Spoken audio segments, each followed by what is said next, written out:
Okay, so hello class. Welcome again to our new episode of live lesson vlog by Ma'am Hannah Jane S. Costello or Ma'am Hannah Jane Silgumba Costello, licensed professional teacher. For today's topic, we will be discussing ano ang kolonyalisasyon.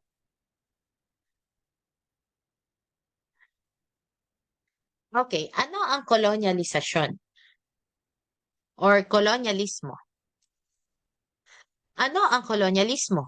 Sa simple nitong kahulugan, ang kolonyalismo ay ang direktang pananakop ng makapangyarihang bansa sa mga mahinang bansa para mapagsamantalahan ang mga yaman nito. Or in other words, to utilize or to exploit the natural resources that we have. So tinatawag na kolonyalismo ang pananakop ng isang bansa, iba pang bansa sa iba pang bansa upang palawakin ang teritoryo o nasyong sakop nito na kung saan pinagsasamantalahan ng nanakop na bansa ang mga yamang taglay ng nasakop na bansa. Sa pananakop na ito, hindi lamang yaman ang inaangkin kundi maging iba pa pangangailangan ng nanakop na bansa. Madalas mang maihalin tulad ang kolonyalismo sa imperialismo, gayunpaman ay mayroon pa rin itong pagkakaiba.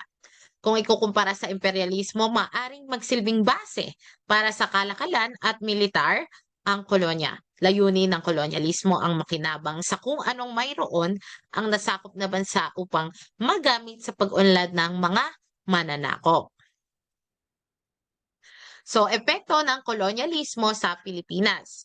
Ang kolonyalismo ay nagiiwan ng bakas sa isang bansa dahil sa pananatili ng mga dayuhang mananakop ay nagkakaroon ng mga pagbabago sa ating mga nakaugalian or nakasanayan at mga kultura. Napapalitan din ito ang ilan sa sistema ng pamumuhay ng mga taong lokal. Ang mga sumusunod ay ilan sa mga epekto ng kolonyalismo sa Pilipinas. Nakapaloob sa artikulong ito ang naging epekto ng kolonyalisasyon ng Espanya sa Pilipinas. Kultura. Malaki ang epekto or naging epekto ng kolonyalismo sa kultura ng Pilipinas dahil sa pananatili ng mga mananakop sa Pilipinas, ang mga tao sa ating bansa ay natutunan ang mga gawin ng mga dayuhan.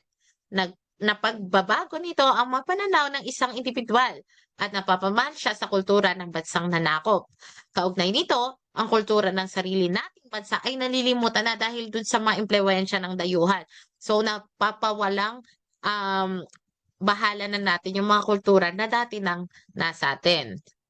Okay, so next is relihiyon. Malaki ang kontribusyon ng pananakop sa ating relihiyon. Alam mo ba na ang pagiging Kristiyano ng malaking populasyon sa Pilipinas ay bunga ng kolonyalismo?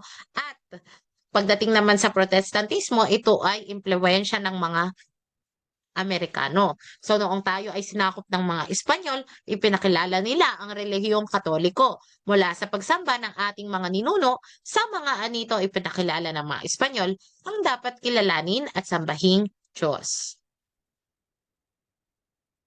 Next is pagdating sa edukasyon, di ba? So pagdating din ng mga taga-Espanya, nagkaroon ng pagbabago sa sistema ng edukasyon.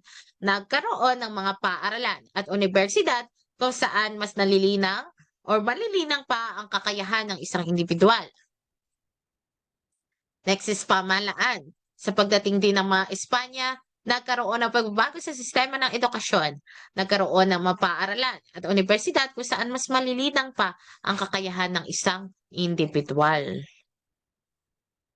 Okay, arkitekto sa pananakop ng mga dayuhan sa ating bansa na ipakilala din ang paggamit ng bato sa mga infrastruktura.